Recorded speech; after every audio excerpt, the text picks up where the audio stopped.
Jérusalem, une ville, 3 religions. Au-dessus des collines du désert de Judée, juste une fine ligne d'horizon sépare le ciel et la terre. Il y a beaucoup de lignes dans cette ville. La partie occidentale est principalement habitée par les Israéliens, l'Est par les Palestiniens. 4 quartiers divisent la vieille ville, musulmans, chrétiens, arméniens et juifs. Selon les traditions religieuses, c'est là où le Christ a été crucifié. Le prophète Mahomet serait monté au ciel, là où l'arche d'alliance aurait été placée au mont du Temple. Son statut empoisonne le cours des négociations de paix. Pourquoi la paix, ici, est-elle impossible? En fait, il ne s'agit pas seulement d'une fracture, d'un conflit religieux, explique ce sociologue. Il ne faut pas oublier qu'il y a un autre conflit ici, d'ordre politique et national, et l'un interfère sur l'autre et inversement. Et les deux deviennent d'autant plus difficiles à résoudre qu'ils se nourrissent l'un l'autre.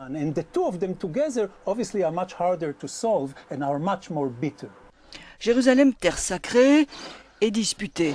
Depuis plusieurs années, des extrémistes juifs mènent une campagne de haine dite du prix à payer, de plus en plus active contre les Palestiniens.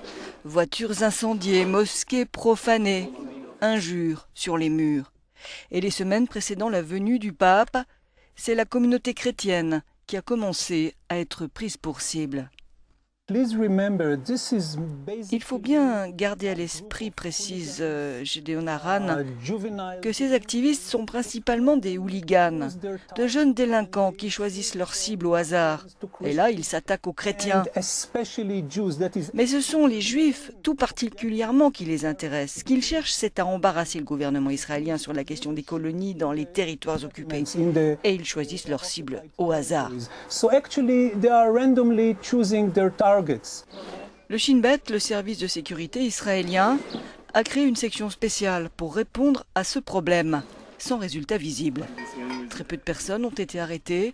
Le nombre d'attaques a augmenté de façon spectaculaire ces 2 dernières années.